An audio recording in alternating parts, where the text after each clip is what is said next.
and then give it to the. Okay, go ahead. Okay, my name is Eric John Phelps. This is the 4th day of September 2017, and I was asked to review a little bit of what I know about the Jesuit power in Russia, especially since the Bolshevik Revolution. I covered this in my book, Vatican Assassins, but I'm doing this for an Orthodox friend who in turn is going to tell certain Orthodox leaders what I have said today. So before I begin to tell the story of a certain Jesuit that I knew, I want to prefix or have a nice little prelude to what I'm saying so that it becomes believable.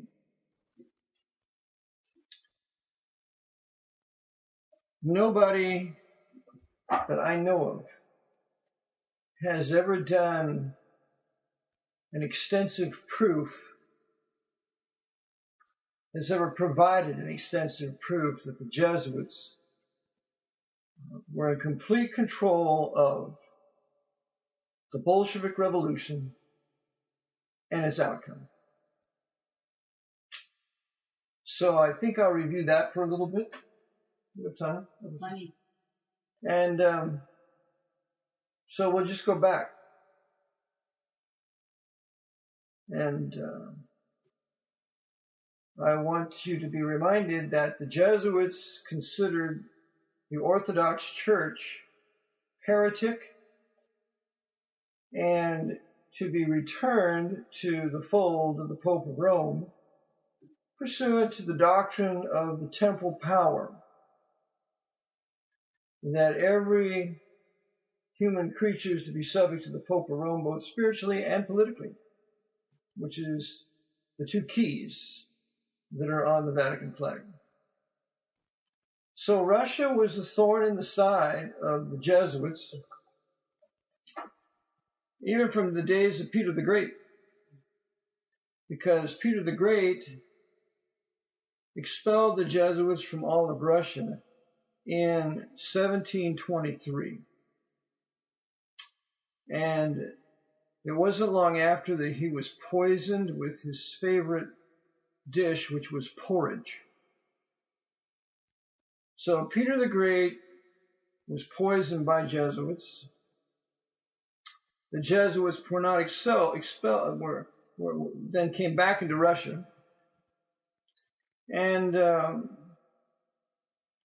punishment for Russia was the Jesuits using Napoleon Bonaparte to attack Russia, because Napoleon was advised by Jesuit Abbé Sieyès, and I cover this in my book. And Abbé Sieyès was the one who coordinated what Napoleon would do, and also was in cahoots with Russian Jesuits that were facilitating an easier invasion of Napoleon into Russia. And this was for a twofold purpose. Napoleon was to punish the Orthodox. He was to punish the Russian leaders. He didn't like Alexander I, of course, and when they met at Tilsit, they had a conference there. I believe it was on a barge. But the Jesuits used Napoleon to invade Russia, and they also were involved in setting Moscow on fire, because Napoleon invades in the winter, and he's not going to be allowed to winter in Moscow. And this is why Napoleon will use that fire in Russia, in Moscow, to deliberately leave Russia and to move west. And at that time, he's going to sacrifice much of his army in the snows of Russia and also to the swords of the Cossacks. He leaves Russia on a sleigh driven by 4 horses, and abandons his armies in Russia. just as the Jesuits told him to do. This is 1812, thereabouts. Goes back to Germany and to Dresden, shows up there. Not long after, he is going to be arrested and confined to Elba. And the Holy Alliance is going to take place, the Congress of Vienna in 1814. In 1815, and there at the Congress of Vienna, the monarchs, Alexander I and another, are going to squabble. And so the Jesuits release Napoleon from Elba, and for the 100 days, Napoleon gathers his old forces and troops with the outward policy of finally resisting the altar and the throne in France, only for him to take up the wrong mount there at Waterloo, according to Thomas Jonathan Stonewall Jackson, when Jackson reviewed the battlefield in the 1850s, before the war between the states would begin. And Jackson said Napoleon took up the wrong field position. And that's exactly what Napoleon did. He took up the wrong field position, and because of the juncture with the Prussians and the British under Wellington,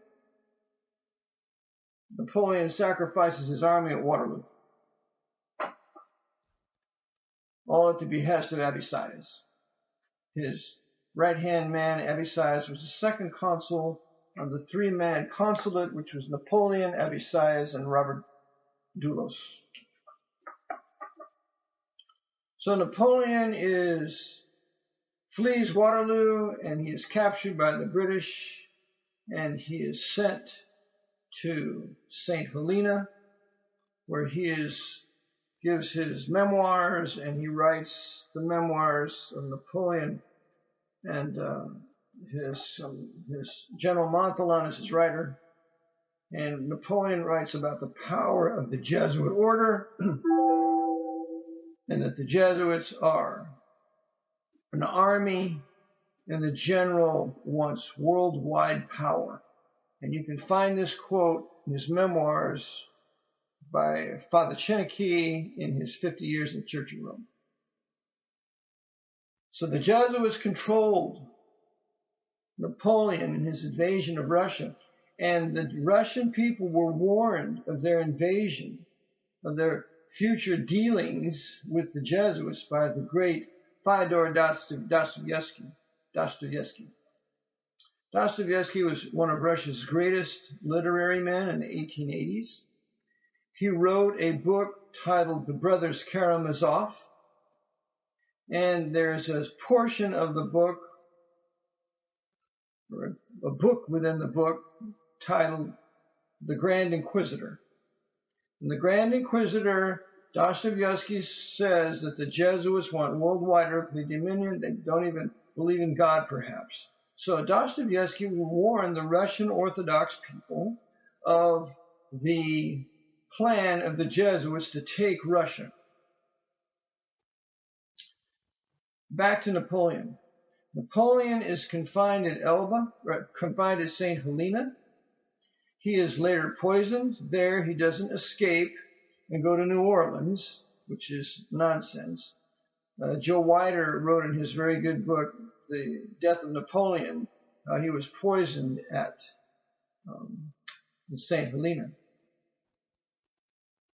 And about this time, about 1820, the Tsar Alexander I, who was a Christian, he was a Bible-believing, born-again Christian man, he had allowed freedom of worship in Russia.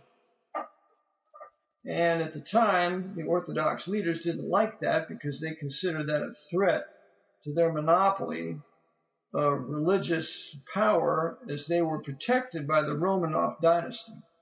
See, Orthodox Church then had the unification of church and state, as do the Protestants, unlike the Baptists. So, Tsar Alexander discovered that the Jesuits were plotting the overthrow of his kingship, of him being Tsar, that they wanted temporal power in Russia. So in 1820, the great Tsar Alexander I expelled the Jesuits from all the Russias. And so the Jesuits were expelled, and they took up residence in Georgia, just outside of Russia. And they took over an Orthodox seminary there called Tiflis Seminary, because the Jesuits had been penetrating the Orthodox Church. Hadn't quite controlled it yet, but there were Jesuit priests in Orthodoxy, especially at that seminary. And there would be a specific priest there who would train Joseph Stalin years later. We'll talk about that in a minute. So the Jesuits were expelled from all of Russia by Tsar Alexander I, and the Tsar got wind that the Jesuits were controlling the Masonic Lodge. So he shut down every Masonic Lodge in Russia in 1822. So in my book, Tsar Alexander I was a national hero, a Bible-believing Christian man who sought to protect his Russian people from being taken over by the Jesuit order, who had vowed to do this pursuant to the Council of Trent and their moral theologies, which I call the Jesuit immoral theology. And so, for that, Alexander I dies suddenly of what historians will call apoplexy. Well, apoplexy is translated by myself, means poisoning. They poisoned Peter the Great in 1723. They poisoned Alexander I in 1825. But they were still expelled from Russia at this time.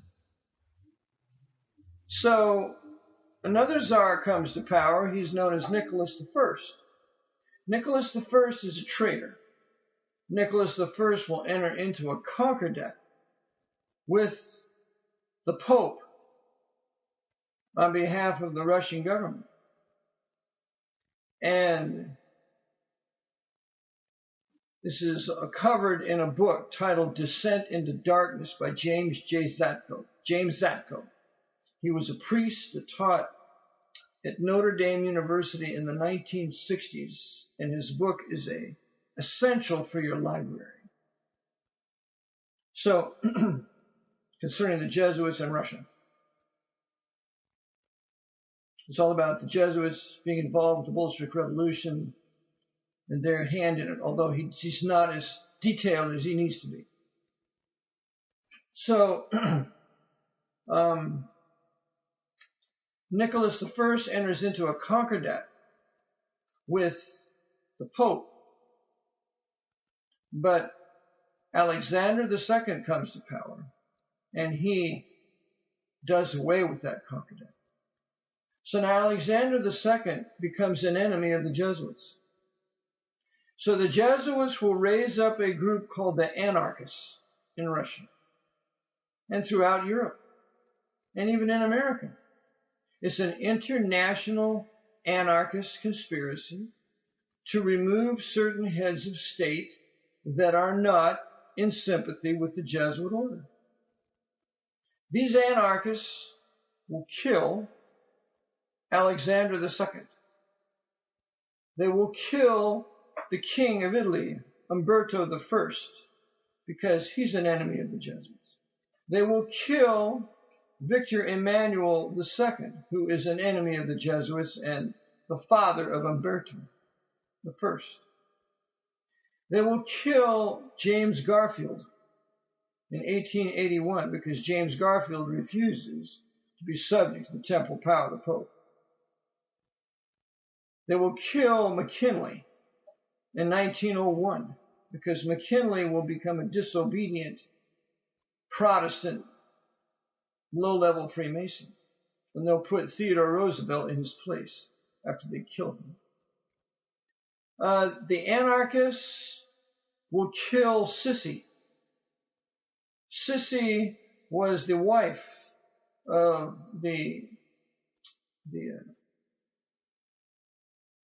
Emperor Ferdinand, who is the emperor of the Habsburg Empire.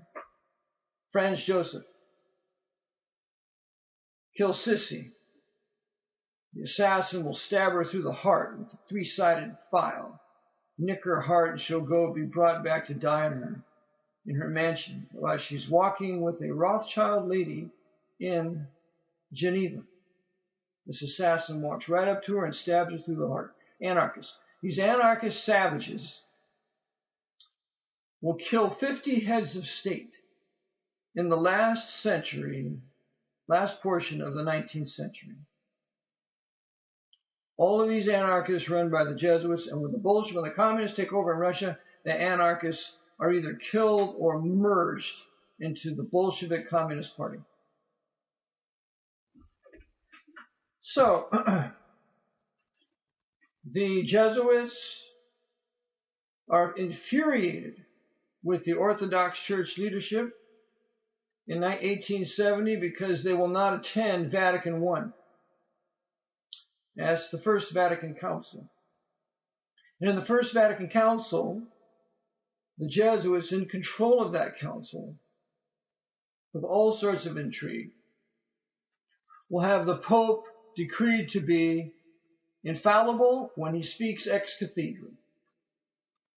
When the Jesuits accomplish this, they will be able to control the entire Roman papacy through a single man, the Pope.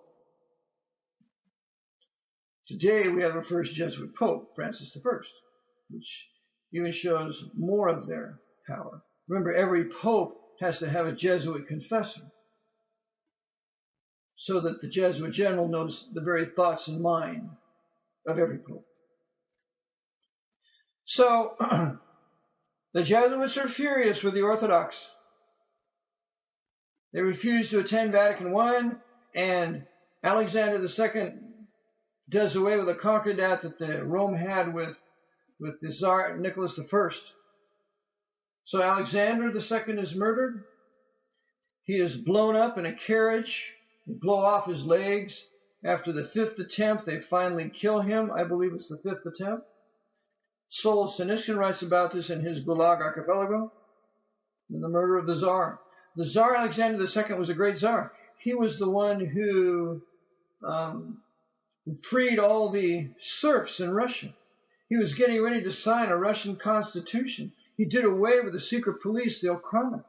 I mean, Tsar Alexander I was a friend of the common man.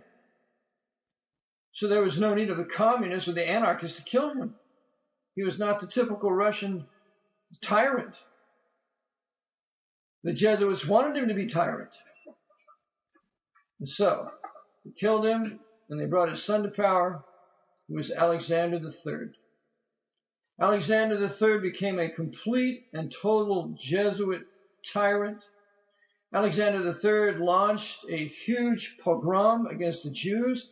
He blamed the Jews for the murder of his father because one Jew was involved. And so we have this huge pogrom against the Jews, overseen by the Jesuits through Alexander III. This evil, horrible, terrible, Jesuit-controlled Tsar. So by this time, the Jesuits have killed 3 good Tsars. They killed Peter the Great in 1723. They killed Alexander I in 1825, and now they killed Alexander II in 1881. And celebrating their murder by having a great big Jewish pogrom. I think they killed 300,000 Jews in Russia. Wonderful Jesuit time. So, if you wonder if the Jesuits hate the Jews, you just need to read E. Boyd Barrett's work, Rome Stoops to Conquer. Rome Stoops to Conquer. And that ex-Jesuit E. Boyd Barrett tells us of the hatred the Jesuit order at the top has for the Jews, and this is why no Jew was allowed in the Jesuit order from 1593 to 1946. So, back to Russia. The Jesuits then began plotting the final solution to the Jewish question. And they start this in about the 1880s in Germany, France. The Jesuits will write the Protocols of the Learned Elders of Zion. And as I quote that in my book, that fact, it comes from a certain gentleman who wrote a book titled Behind the Dictators. Behind the Dictators. He wrote that work in 1942, and he shows that the Protocols of the Elders of Zion are nothing more than the secrets of the elders of the Borg Fontaine. The Jews never wrote the Protocols of the Elders of Zion. Leo Lehman was the author of Behind the Dictators, a Roman Catholic priest who was saved. He came to know the Lord, believed the gospel that Christ died for his sins, was buried and rose again, truly repented, was a believer, and hence he writes this book. Leo Lehman. So the Jesuits write the Protocols of the Learned Elders of Zion in about the 1880s in France on the border of Germany. The Jesuits will then begin to circulate the protocols in Russia. And the protocols are all true except for one fact. It's not the Jews that are behind the protocols. It's not the Jews doing all these things. It's the Jesuits. And even in the protocols, they say our only enemy of us Jews are the Jesuits. It says it right in the protocols. So the Jesuits wrote the protocols, and everything they wrote in there, they brought to pass. The French Revolution, they talk about, was their work. How they control Freemasonry, how they kill certain Freemasons that are not obedient to them, how they poison the Gentile nations with vaccinations and inoculations. All of this, they brought it to pass. The Jesuits have done all of these things. The control of banking, everything that you read in the protocols of the Learned Elders of Zion are true, except it's not the Jews who are responsible. There are certain Jews working on this, but they're subject to the Jesuits. As my late friend Sherman Skolnick said, these are Hawk Jews. These are papal court Jews. They're Masons, like the ADL and B'nai B'rith and others. It's Masonic Jews who are Freemasons, subject secretly to the Pope. So they're circulating the Protocols of the Elders of Zion in Russia to incite anti-Jewish fury in Russia. Because the Orthodox Church for years was against the Jews. The Orthodox Church was helped and aided and abetted the pogroms of Alexander III. There was no outcry amongst the Patriarch and others. And then in 1905, we have the greatest Jewish pogrom in the history of Russia, when Tsar Nicholas II, a Knight of Malta, of the Russian branch of the Knight of Malta, just like Len Horowitz is a member of the Russian branch of the Knights of Malta, for which he sued me for a couple of things in his lawsuit. Thank God the judge killed. The Russian branch of the Knights of Malta is just as wicked as any other branch, because they all trace their origin back to Blessed Gerard, the founder of the Knights of Malta in 1048, the Knights Hospitallers, the Crusaders who would take Jerusalem from the Muslims, from the Saracens, in 1099 and hold it for approximately 80 years or so. You can see a movie about this called The Kingdom of Heaven, when Salah ad-Din finally takes Jerusalem from the Knights of Malta, the Knights of the Equestrian Order, and the Templars, in 1191, I believe. It's called the Latin Kingdom of Jerusalem.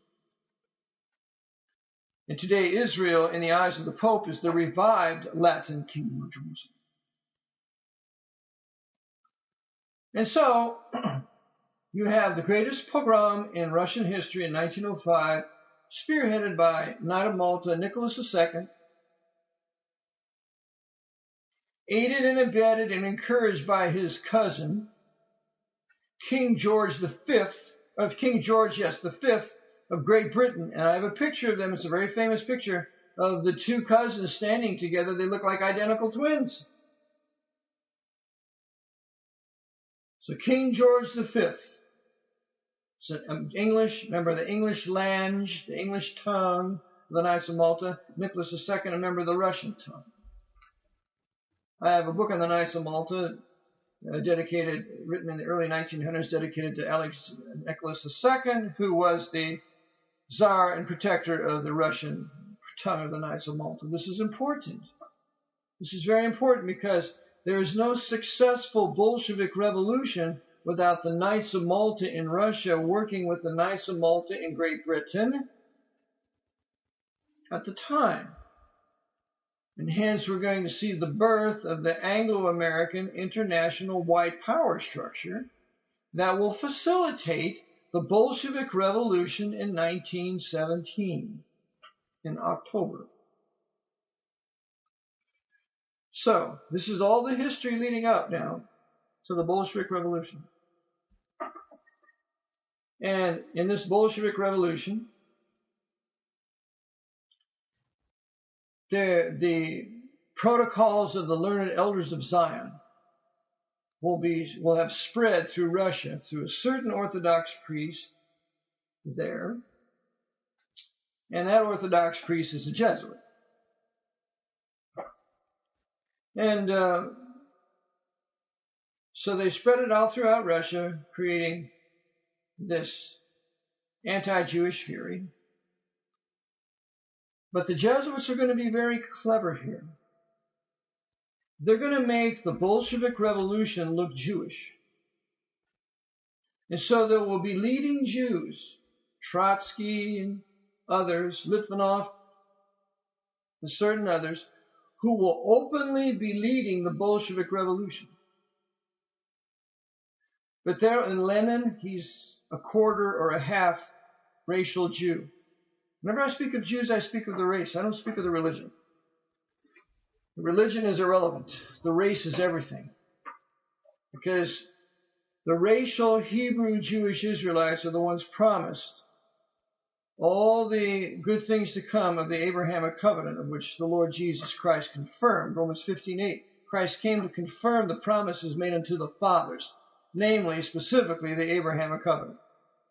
So it's a promise, it's a covenant, it's a racial covenant to the racial group of people known as the Hebrews, and also Israelites, and also Jews. Although remember, not all Jews are Hebrews, but all Hebrews are Jews according to the New Testament.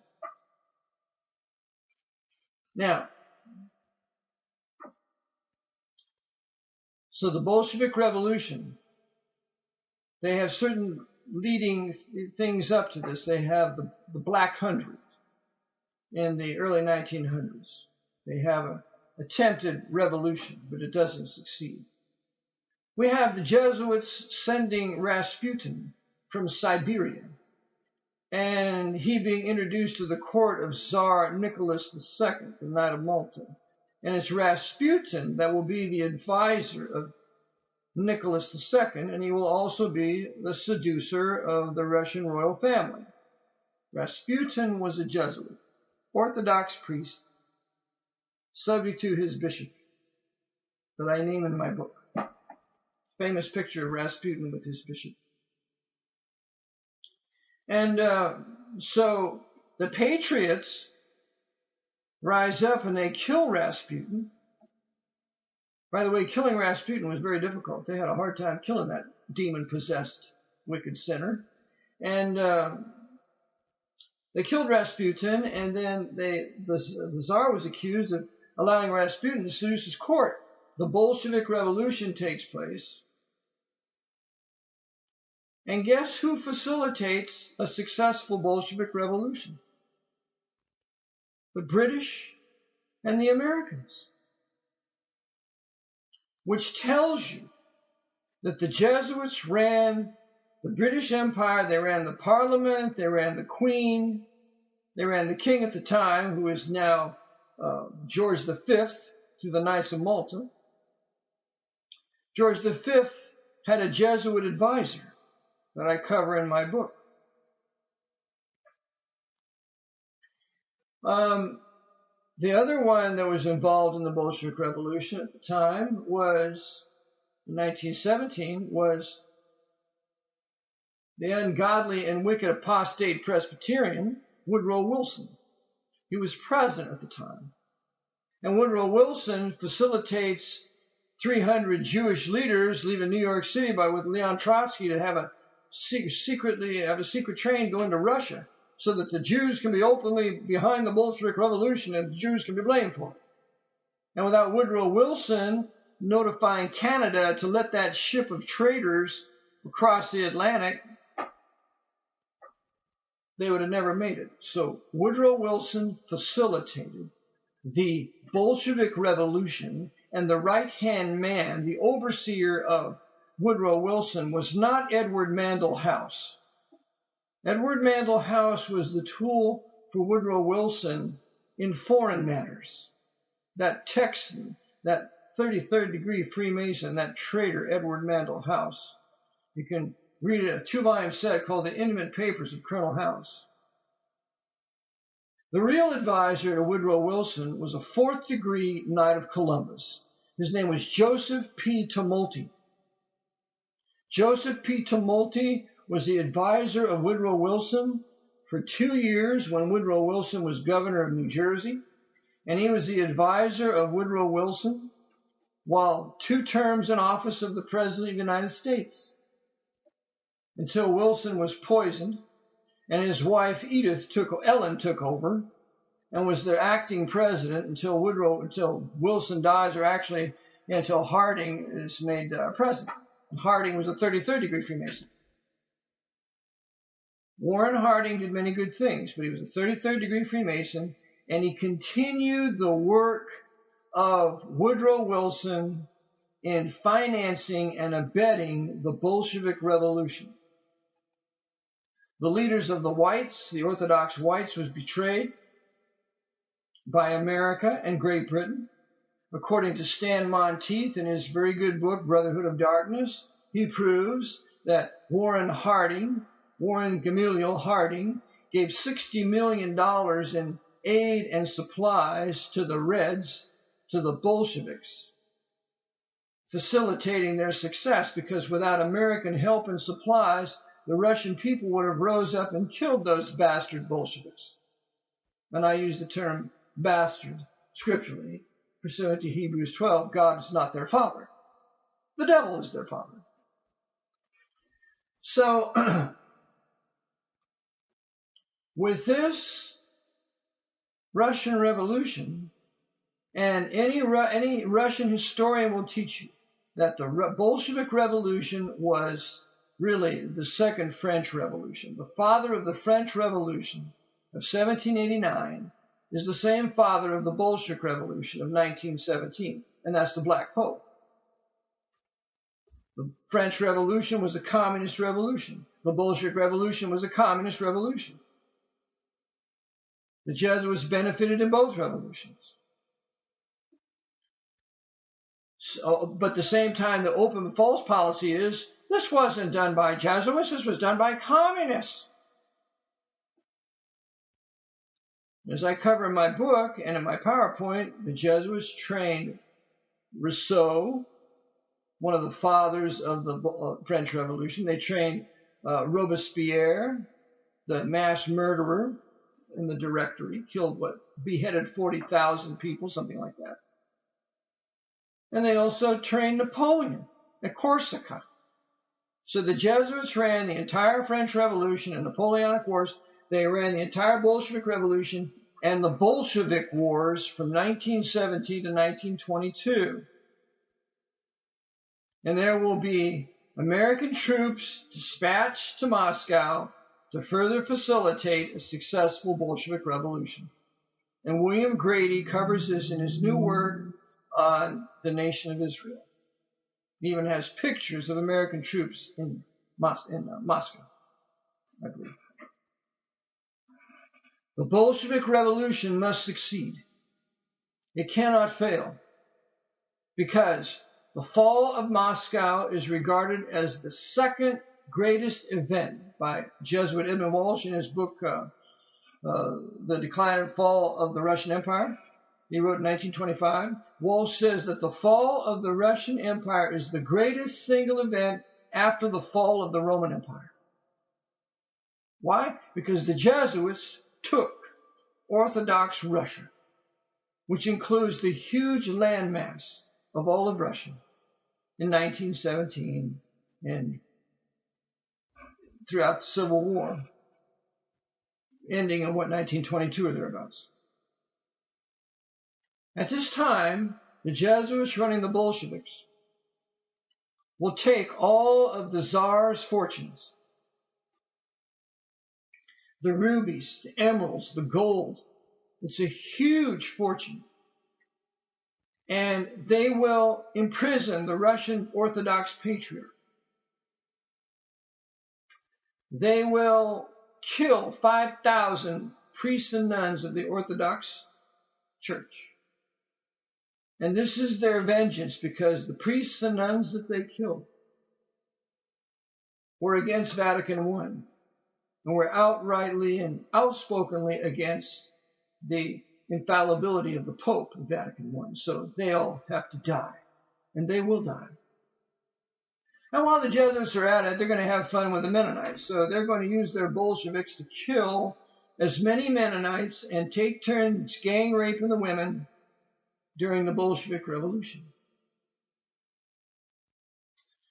The Bolsheviks are going to serve as the crusaders for the Jesuits during the Bolshevik Revolution and succeeding Civil War, when the Orthodox people and the Orthodox leaders are betrayed and have to flee Russia. The Joseph Stalin, who is the real Jesuit coadjutor at this time, he is going to lead the Bolshevik army in fighting General Stanislaus Sikorski, who is the great Polish general at the time. And General Sikorski defeats Stalin and saves Poland from a Bolshevik oppression. But there will come a certain Polish Roman Catholic out of Poland who will have known the Jesuits well, who admired the Jesuits, and he will be the first head of Lenin's Cheka. He'll be a vicious, bloodthirsty, murderous Jesuit inquisitor. And his name, out of Poland, is Felix Dzerzhinsky. Felix Dzerzhinsky will kill. He'll be rounding up all those marked for death, bringing them in the trucks, and shooting them in the back of the head in Lubyanka. Lubyanka will be the headquarters for the Holy Office of the Inquisition of the Jesuits. And they will shoot these people in the back of the head, take them out in mass burial grounds. Felix Dzerzhinsky was the great Grand Inquisitor of the Jesuits that Dostoevsky warned about. Felix Dzerzhinsky, and by now 1922, when the Inquisition is going crazy, you have American Jesuit Edmund Walsh, who's there in Russia for 2 years, from 1922 to 1924, and he will oversee the establishment of the Bolshevik government while this Inquisition is raging. Jesuit Edmund Walsh was at the Treaty of Versailles, blaming Germany for World War I, and therefore securing war in another 20 years. And that's exactly what happened. 1939, the Nazis invade Poland. 20 years, from 1918, 1919 to 1920.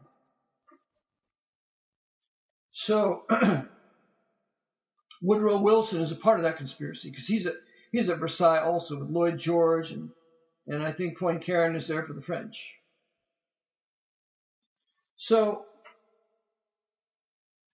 what we have here now is the great subjugation of the Orthodox leaders and the Orthodox people, aided and abetted by American Freemasonry in the person of Warren G. Harding, and also aided and abetted by the Knights of Columbus in the person of Joseph P. Tumulty, having overseen Woodrow Wilson. And Joseph P. Tumulty was overseen by the head Knights of Columbus at the time, whose name was Flanagan. And Flanagan was overseen by the first American Pope, James Cardinal Gibbons. James Cardinal Gibbons is responsible for the death of 4 American presidents, beginning with Garfield, and then McKinley, and then Wilson, and then Warren G. Harding. Warren G. Harding will be poisoned in San Francisco, the Jesuit city of San Francisco.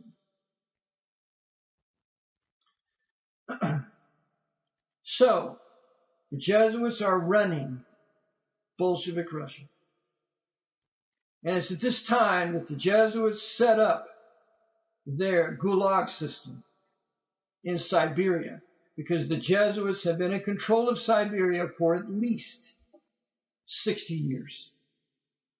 The Jesuits will fake a meteor hitting the earth in Siberia at Tunguska.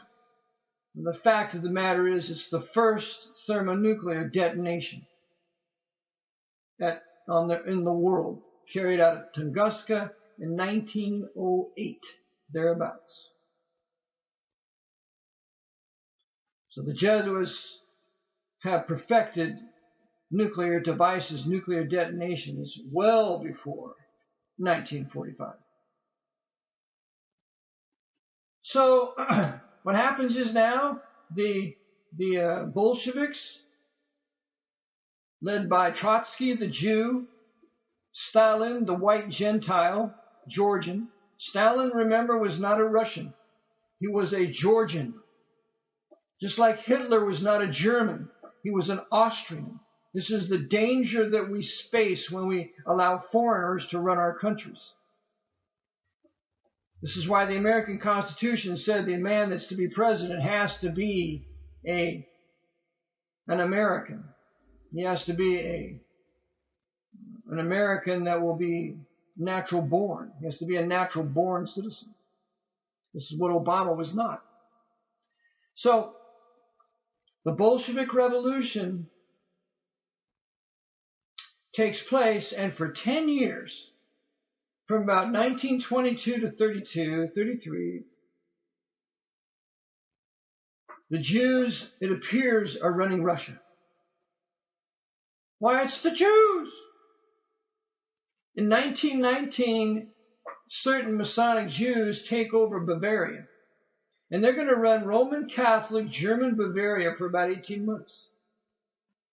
All facilitated, by the way, by Jesuits, of course, to make the communist movement look Jewish, when the communist movement is strictly Jesuit, because they perfected the doctrines of communism on their reductions in Paraguay from 1609 to 1759. But we have to make communism look Jewish. So we have to have the father of modern day communism appear to be a Jew, who's Karl Marx, and a high-level Freemason. What we are not told is what was told to the German people by Otto von Bismarck, the Bible-believing, born-again Lutheran Christian man, who said Karl Marx was tutored by the Jesuit Peter Becks in the British Museum for many years. And Peter Becks goes on to be the head of the Jesuit order in the late 1800s. So the Bolshevik Revolution, why, it's Jewish. The Jews have taken over Russia. And these Jews are killing the Orthodox. You see why the Orthodox people hate the Jews? They believe the lie that the Jews killed their leaders and imprisoned the patriarch. all for the purpose as we shall see. So Stalin, then, who's the secret power behind the Jesuits and the Bolshevik Revolution, Joseph Stalin will be trained back in the 1800s, from 1896 or thereabouts, for 4 or 5 years by Capuchins in Gori, and they see the leadership of Joseph Duchevelle, or however you say his last name, and they give him an all-paid education, a scholarship, to Tiflis Seminary, where Stalin will be trained by certain Jesuits disguising as Orthodox, and one of them is Father Dmitri. Father Dmitri is a tutor of Stalin, and then all of a sudden, at the end of 5 years, Stalin begins to advocate communist doctrines, and Father, I believe it's Dmitri, expels Stalin for becoming a communist. But when Stalin comes to power, and he's busy purging in the 30s and the 40s, in the 30s, he never purges Father Demetrius. That's his name, Demetrius. He never purges Father Demetrius. I wonder why. Because Father Demetrius was the Jesuit who brought him to power.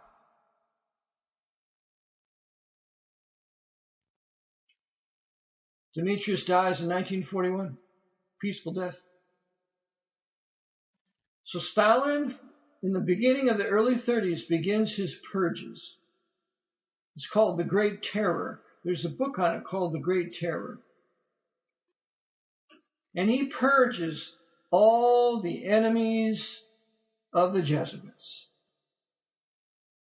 And his right-hand man is a man named Alexander Paskrevishev. And you can read about this in a book titled Svetlana, written in the 1960s when she's the daughter of Joseph Stalin. She wrote the book when she was brought here through the Jesuits and their CFR into the United States, I believe in the 1960s. So, Joseph Stalin will carry out the purges as directed by Alexander Paskrevishev. And there is a French church in Moscow that is the real meeting place for the Jesuits there in overseeing Stalin. And you can read about this in a book titled In Lubyanka's Shadow by Leupold L.S. Braun, the memoirs of an American priest in Stalin's Moscow from 1934 to 1945. And I quoted in my book showing that in this particular church, we have American congressmen and statesmen going to visit, and one of them is Dewey, who runs for president. The filthy swine. So, in Lubyanka's Shadow, you want to get this book by Braun. Stalin is trained by Jesuits when he's in school. And you can read about this in a book titled Three Who Made a Revolution by Bertram Wolfe, W-O-L-F-E. And in this book, Stalin talks about the Jesuits. And in this, he talks about them on page 410 or thereabouts. And he says that they're always in 411. He says, then being nearly 15, he entered. Then being nearly 15, page 411, he entered the Tiflis Theological Seminary on a free scholarship, providing uniform, clothing, meals, and lodging. The studies were dull, dogmatic, repetitive. The discipline was that of a spiritual barracks. Loyalty to God and the Tsar, the order is not certain, being the overriding consideration in determining the content of all subjects. The students were immured within the walls except for a brief leave on Sunday afternoons. And we read further, were spied upon and regimented from matins to lights out. This is the Jesuit formation. This is Jesuit formation. Stalin thus described the seminary life in his interview with Emil Ludwig. Emil Ludwig was a very notable Jewish historian in the late 1800s, early 1900s. He wrote a book on Bismarck and Mussolini and some others. But going on, so here's what Emil Ludwig said, this Jewish historian. Ludwig, what drove you to become a rebel? Was it perhaps because your parents treated you badly? Stalin, no, my parents were uneducated people, but they did not treat me badly by any means. It was different in the theological seminary of which I was then a student. In protest against the humiliating regime and the Jesuitical methods that prevailed in the seminary, I was ready to become, and eventually did become, a revolutionary, a believer in Marxism. Now notice Stalin is familiar with the Jesuits when he's speaking to Ludwig. But do you not grant the Jesuits any good qualities? Stalin, yes, they are methodical and persevering in their work.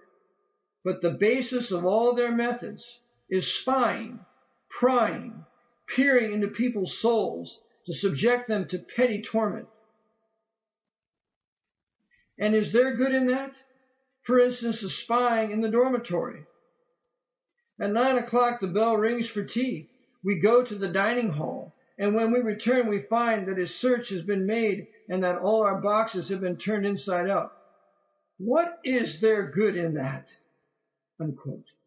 Stalin was saying that he was trained by Jesuits in Tiflis. Right here.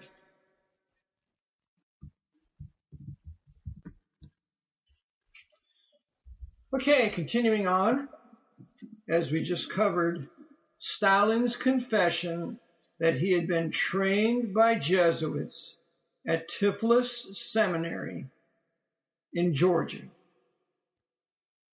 Remember, at this time, from like 1894 to 1899, when he's being trained, the Jesuits are expelled from Russia.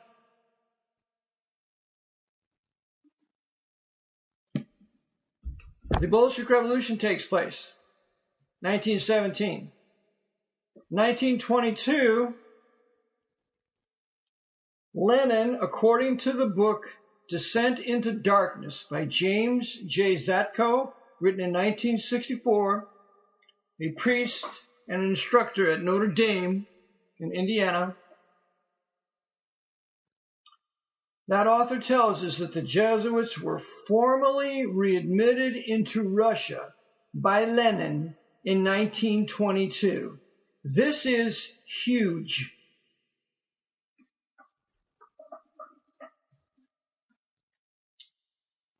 Stalin then is overseen by Edmund Walsh. Walsh oversees certain other leading Jews, Litvinov and others. But Stalin is working with Walsh, Jesuit Edmund Walsh. And 10 years later, or thereabouts, 15 years later, Edmund Walsh will be sitting next to Franklin Damnable Roosevelt in the White House when Roosevelt formally acknowledges the government of Bolshevik Russia in December, I believe, of 1933. Edmund Walsh is sitting next to FDR when FDR acknowledges the government of communist Bolshevik Russia. This will allow American industrialists to begin to build factories in Russia, one of whom is Henry Ford of the Ford Motor Company. Henry Ford will entertain Bolsheviks at his Ford Motor Company, and I have this proven in my book, Vatican Assassins, so that they will begin to build Gorky, And Gorky will be an automotive plant set up in Russia. And Ford will provide 300 American families to go over there and work in Bolshevik Stalin's Russia. One of them will be a Jew whose name is Victor Herman. Victor Herman would be a young man. He would have certain world records jumping out of an airplane at, I think, 100,000 feet, something like that. Victor Herman, whose father was a communist, a Jewish communist, thinking that Russia was finally the Shangri-La of communism, his father and mother and the family will go over to Russia along with the other families sent by Ford, and all of them will be rounded up and sent to Gulag concentration camps, including Victor Herman, the Jew. And Victor Herman will tell his story in a book titled Coming Out of the Ice, The Unexpected Life by Victor Herman. You gotta get it, you gotta read it. A goofball movie was made on it years ago with Chris Christopherson, but the utter horrible wickedness of what went on there is accurately depicted by Victor Herman in his book, Coming Out of the Ice. He also wrote another book that is unbelievable. It's an 80-page book. I have it for sale on my website. It's called The Gray People. The Gray People. And it's about life in the concentration camps, the Gulag of Russia. And it is unbelievable. You got to read that too. But these concentration camps run in Russia are run by the same Jesuits that are running the concentration camps in Germany. They're going to be the same Jesuit order that's going to run the FEMA camps here in America. The same brotherhood. Just different days, different times. But same doctrine. So Stalin then, Lenin is murdered. He's poisoned in 1926, I believe. 24, 26. And the Jesuits begin to get rid of the Jewish leadership of the Bolsheviks for the next 10 years. For 10 years, the Jews are openly involved. You have Trotsky building the Red Army and so on. So from 1922 to 1932, you have these Jewish leaders that are openly portrayed to the world as running communism. But the man of power, the man of steel, the one who's really going to be put in power is Joseph Stalin. And when Stalin is put in power, he takes over the Kremlin. He's advised by Proskevitchev, and he begins the Great Terror. And during the Great Terror from 1936 to 38, I believe, he's going to kill hundreds of thousands of Russians. And he's going to kill all the leading Jews that were involved in the Bolshevik Revolution, except one. And that Jew, his name is Lazar Kaganovich. All the other Jews will be killed. And Lazar Kaganovich is Stalin's token Jew, to make it look to the Jew bashers of the world that it's really the Jews running Russia. And so, as the Bolshevik Revolution is taking place, there will be a certain priest who's a Jesuit secretly. He's of the Order of St. Jerome, and he's going to write a book. And that book will be known as Mein Kampf. Leo Lehman tells us in his book Behind the Dictators that a priest really wrote Mein Kampf. And I think Edmund Paris says the same thing in his book, The Vatican Over Europe. Anyway, Hitler did not have the ability to write Mein Kampf. All he read was newspapers. He lived in a flop house in Vienna. He was nothing. He was just a loudmouth agitator, Austrian, Roman Catholic. But he will be used by the Jesuits to be the leader of Germany in the West And Stalin will be used by the Jesuits as the leader of the Russians in the East, so that Stalin and Hitler, who walked the grounds of Schönberg Castle, the Habsburg Castle in Vienna in 1912, they're buddies, both trained by Jesuits, both prepared for their roles, both financed by Henry Ford, both backed by Britain and America with the Anglo-American International White Power structure working for the Pope. They're going to bring these guys to power. There's a book called Hitler Was a British Agent. You need to read that too. Churchill and Hitler and Stalin and FDR and Mussolini all worked together along with the Masonic Jewish labor Zionists, including Ben-Gurion and Theodor Herzl, not Herzl, but Ben-Gurion and who's the other founder? Oh, Chaim Weizmann. They're all working together. There's another book you got to read called Hitler's Jewish Soldiers. They're all working together. And so, one of the things that they have to accomplish during World War II is the destruction of the Pale of Settlement. The Pale of Settlement was started by that prostitute of a whore, Catherine the Great, Catherine II the Great, who became the Tsaress of Russia in the late 1700s. She will poison her husband, and who is the Tsar. She'll poison him.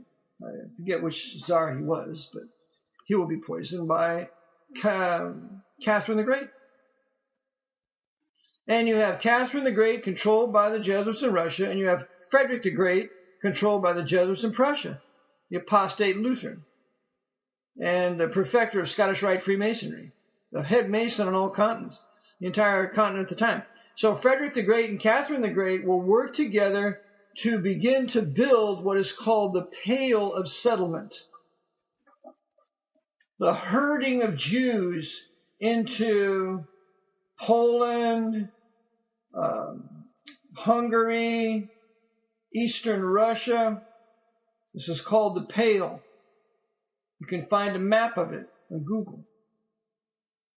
And so when the time is right, Hitler will invade Russia on September 1st of 1939, and Stalin will invade 17 days later on the 18th of September from the east. And Stalin and Hitler will divide Poland. And they will kill the Polish nationalists, the Polish manhood that love their country, Poland. They will kill approximately, it's no 7,000. It's more like 20,000. They're going to kill 20,000 Polish men in Smolsk, in the Katyn forest and other places, to get rid of any Polish manhood that would stand against the occupation of Poland by the Soviets and the Nazis from 1939 to 1941. Because Poland is the place, Roman Catholic Poland, that super power place of the Jesuits in Eastern Europe.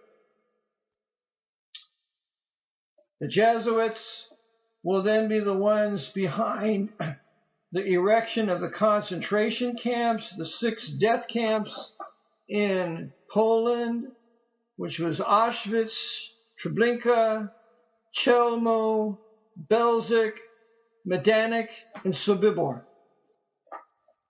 All those camps will be Jesuit-controlled camps run by the Jesuit-controlled SS, because the SS was modeled after the Jesuit order, and you can read this in a book called Heinz Hone's work titled The Order of the Death's Head.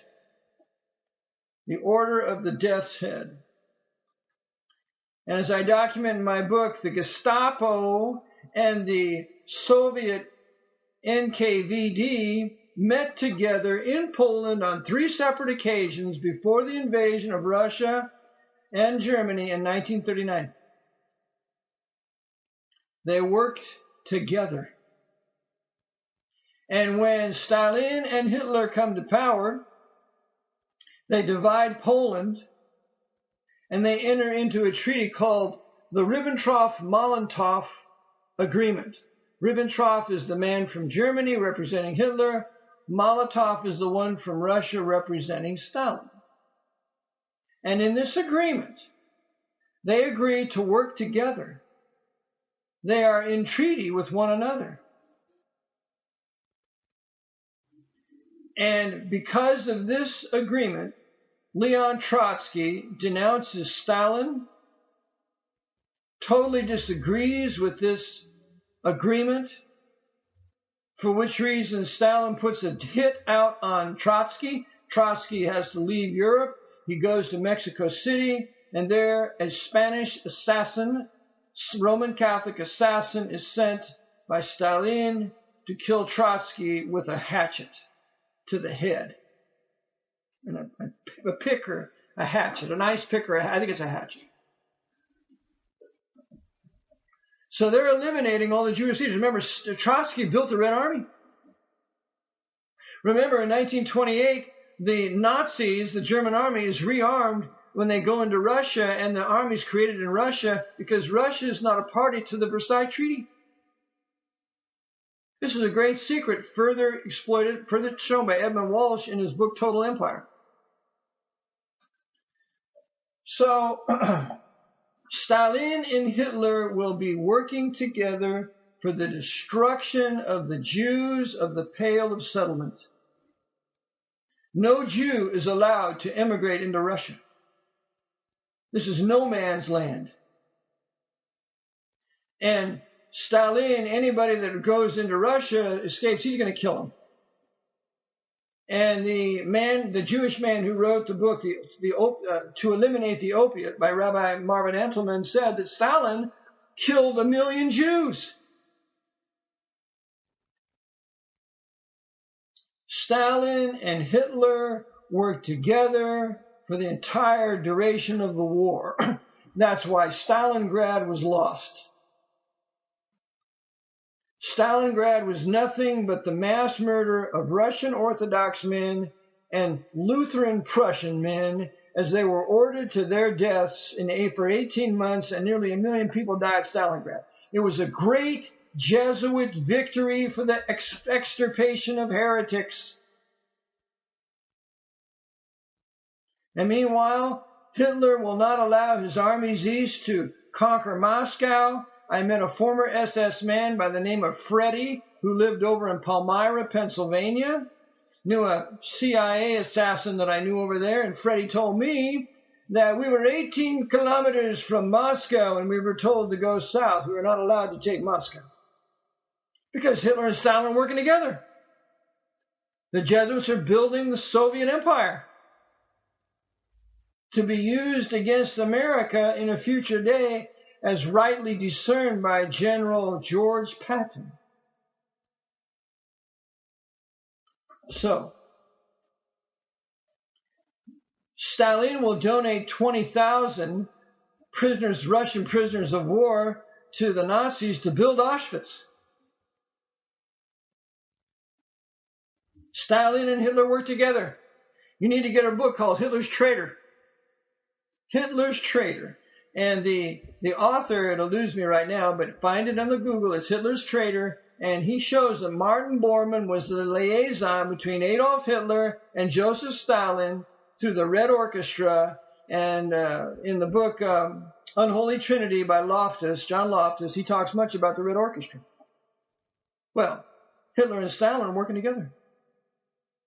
They're both traitors to their own people. They're both traitors to the Russians and traitors to the Germans. And why wouldn't they be? Because they're foreigners working for the Jesuits.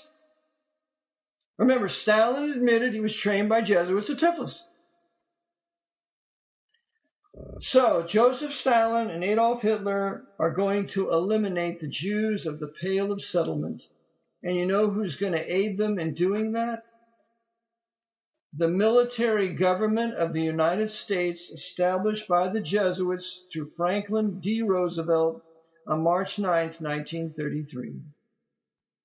Skull and Bonesman Averell Harriman in 1941, of June of 1941, will sign an agreement giving $11 billion in aid to Stalin's Bolshevik Russia for military war material.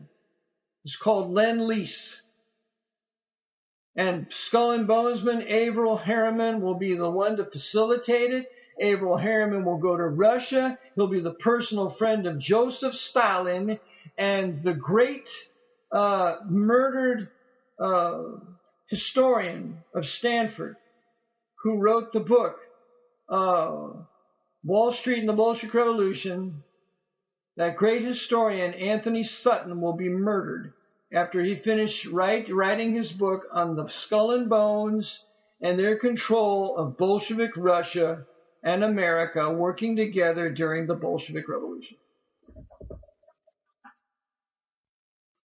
So they're going to kill the Jews. That's why FDR, advised by Cordell Hull and these other wicked sinners, Secretary of State at the time, refuses to bomb one set of train tracks leading to Auschwitz. They'll bomb Ploiești. My father was involved in the bombing raids of Ploiești in Romania, bombing the oil fields there. They can bomb Ploiești in the oil fields in Romania. They could surely bomb one set of tracks to Auschwitz. Oh no. Because you see, FDR, Stalin, and Hitler, and Churchill are all working together for the destruction of European Jewry that will necessitate and justify the Jews, surviving Jews, returning to Israel and starting their own country, because they're going to see they have no place to live on the face of the earth. And you can read more about this in another book written by John Loftus, a Jesuit-educated Irish Catholic, but the book, it has lots of good things. It's called The Secret War Against the Jews. And it has FDR and Churchill and Stalin and all those bastards. And by the way, remember, Churchill and Stalin and FDR were all brother Freemasons, according to Jim Shaw's great book, The Deadly Deception. The big three at Yalta were all Masons.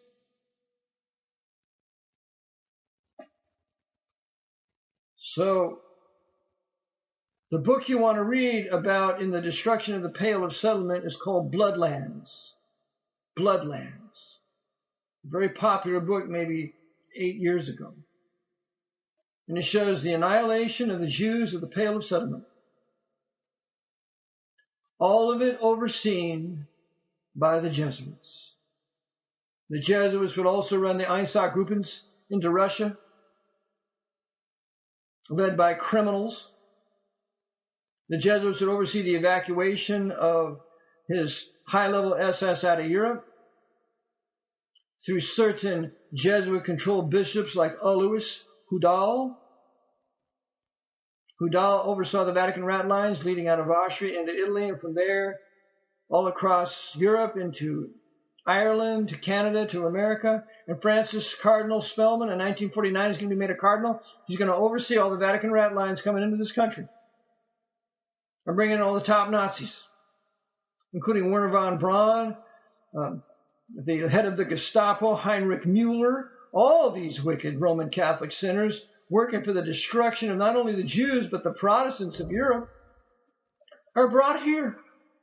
Some estimated 50,000 of them. Well, when Russia and Germany invade Poland in 1939, there is a certain Jesuit priest, American Jesuit, that is involved, and he goes with a Russian Jesuit into Russia, and there he spends 5 years in Lubyanka. Lubyanka will be the holy office of the Inquisition, as I've said. And there, Walter Sisek, a street tough, a Polish-American Roman Catholic from the coal region of Pennsylvania, this street tough will be the greatest inquisitor of the 20th century, apart from Stalin himself, in the murder of millions of Russian Orthodox people, because Walter Ciszek will oversee the entire Gulag in Russia for 17 years. He will spend a total of 23 years in Russia. And Kennedy in 1963 arranged for Walter Ciszek to be released in exchange for 2 Russian spies. And so Ciszek comes back, and he comes back to the novitiate over here in Wernersville, Pennsylvania. He's greeted as a hero when he comes back, that he was persecuted by the communists in Russia, and he suffered in the concentration camps. And that's the cover story. But Walter Ciszek's dear Jesuit buddy, Daniel L. Flattery, was also a personal friend of George Herbert Walker Bush. That's right. And this little book, With God in Russia, that Ciszek will supposedly write, it was probably ghostwritten, shows of how he suffered in the concentration camps in Russia. The secret but truth of it is he oversaw the KGB, NKVD, and later KGB. KGB starts in 1953.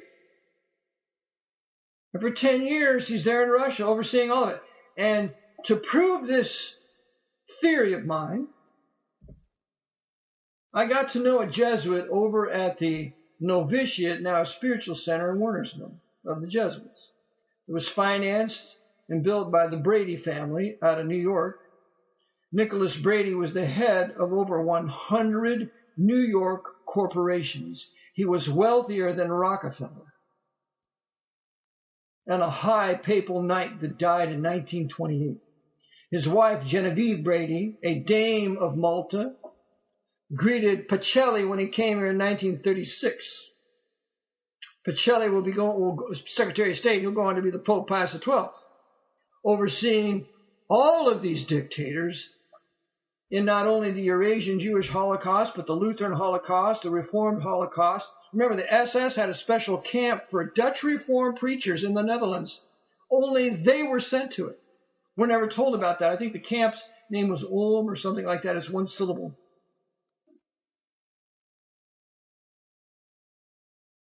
So, Ciszek goes into Russia. He spends 5 years at Lubyanka perfecting the art of torture. And in Lubyanka, they managed to get certain volumes of the Holy Office of the Inquisition out of Spain and all the methods of torture. And they perfected them in Lubyanka and then subjected their poor Orthodox victims to the Inquisition of the Jesuits running Lubyanka and ultimately the entire Gulag system. Yep. So this is Walter Ciszek. And through my interest in Walter Ciszek, I got to know a Jesuit over here. His nickname was Brother Suds. And I love the old man. I gave him the gospel, showed him how to be saved. I gave him a copy of my Vatican Assassins, which, after he died, just disappeared. Probably at the provincial's desk in Maryland. Anyway, I talked with Walter Ciszek. And I said, Walter, I said, tell me about, Brother Suds, tell me about Walter Ciszek. He said, oh, I knew him well. I knew him when he came back from Russia. I said, Brother Suds, Walter Ciszek was an inquisitor. He was a mass murderer, killed millions, responsible for the death of millions of Orthodox people. He said, oh, no. I said, tell me, Brother Suds. I said, when you looked at Walter, were his hands gnarled as though he worked in a concentration camp for 17 years? And he stopped. And he looked at me. And then he looked down and he said, oh, Walter. Oh, Walter.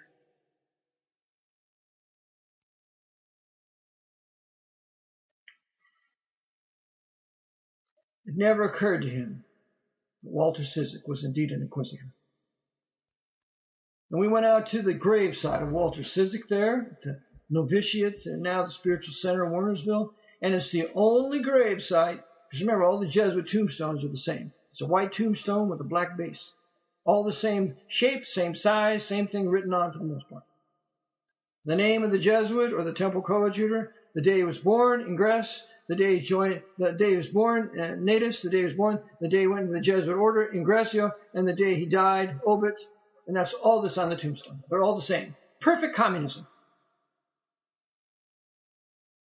And we went out there and saw the crucifixes and the beads all hung on Walter Ciszek's tombstone. And there's a special little metal hanger there that all the people come out and hang it on. They put their rocks on the top of the tombstone. This Walter Ciszek's a hero. And in the early 2000, I went with my wife-to-be, Danita. We just decided to take a little ride in my blue Ford Ranger truck out to the novitiate. I said, I want to show you something. I want to show you this cemetery that's shaped with a vaginal shape of the Virgin Mary. So we went out there. And when we went down the road there, down to where that cemetery is, there were maybe 50 Jesuits or so, at least. There with Jesuit Superior General Peter Hans Kolbenbach. And I looked at him, he looked at me. Not that he knew me, but I just decided I need to get out of there. Well, what they were doing was they were giving a special service for the greatness of Walter Ciszek. Jesuit Superior General Peter Hans Kolbenbach with another 50 Jesuits, and they were all in cassocks. They were all in cassocks. Because this is what they do. This is what they're about. The destruction of the Protestant Reformation. The destruction of the Orthodox Church. That's why the Jesuits have foisted upon the Orthodox leaders, many of them trained by Jesuits, their perverted Westcott and Hort Greek text. And the Orthodox Church over in Lancaster, I've seen it personally myself in the priest's office. I looked at his Greek text, and there it is. Nestle text. Westcott and Hort Nestle Greek text. Pro Jerome's Latin Vulgate. It's not the glorious Word of God, the Byzantine text that the Orthodox Church had for 400 years or more. More than that, 700 years. So, Walter Ciszek is this inquisitor. Walter Ciszek has his grave there in Wernersville. And I encourage any of you Orthodox leaders, you need to take a trip out here. I'll take you to the cemetery. You want to go there? I'll show you where it's at. And he is a trophy to the holy office of the Inquisition, which the Jesuits continue to run today under the guise of communism, fascism, and any other ism that has a military dictator. So I just wanted to make this recording for you, especially you Orthodox people of Russia, to know just who has wrecked your country, who has financed the Bolsheviks, who has financed the Russians, the Russian Red Army. You need to read another book called Nightmare in Red, written by, I believe, Hans Gerlach. When all the Soviet war machine was coming into Germany, on the Jeeps and everything, it all said made in USA. As they plundered and decimated Germany, especially Prussia, gang raping the German women 20-1, and the Polish women. The German women were so viciously raped, there were 100,000 episiotomies performed, sewing the rectum and the vagina, separating that muscle that was torn by the savage gang rape of the Russian communist red savages, which was the policy of the Jesuits running the Red Army, because they wanted to totally destroy the Lutheran white Prussian Saxons, because they were the greatest enemy of the Jesuits from Bismarck from 1870 to the time the Jesuits were given formal re-entry into Germany in 1917 by that filthy swine, Kaiser Wilhelm II, that traitor to his own German people and backer, ultimately, of Adolf Hitler through the Kaiser's sons. So this is the horrible, terrible story of what the Jesuits have done to Russia. And the Russian military is being prepared today for what I show in my book called the Sino-Soviet Muslim invasion. The Jesuits are going to use Russia and China and the other Far East nations in conjunction with the Muslims of Africa to invade North America at a future day for the final destruction of freedom of thought, freedom of speech, freedom of the press, for the final destruction of the last bastion of liberty for the Jews in the world, for the final destruction of the last nation that is a portion of it holding to the Reformation King James Bible, the AV 1611, for the final destruction of the last population that's gun-owning. This is what they're being prepared for right now. This is why they ended the Cold War, so that the Jesuits could bring all sorts of Western technology into Russia in preparation for them to go under a military dictator and go ultimately into the invasion of North America. That's why you have the Russian-American Space Lab, just giving them all the technology they want. There's no Russian technology that doesn't ultimately come from America, that they don't build upon. That includes their atomic detonation in 1953, given to them through Dirty Harry Truman, Dwight D. Eisenhower. And you can read about this in a book titled Major Jordan's Diary. Okay, well, I think I made my point. I just want all of you people to know that are listening, thank you for tuning in, and that you can always listen to my broadcast on 247worldradio.com. I preach and speak every Monday, Wednesday, and Friday from 10 to 12 o'clock, 10 a.m. to 12 p.m. for 2 hours.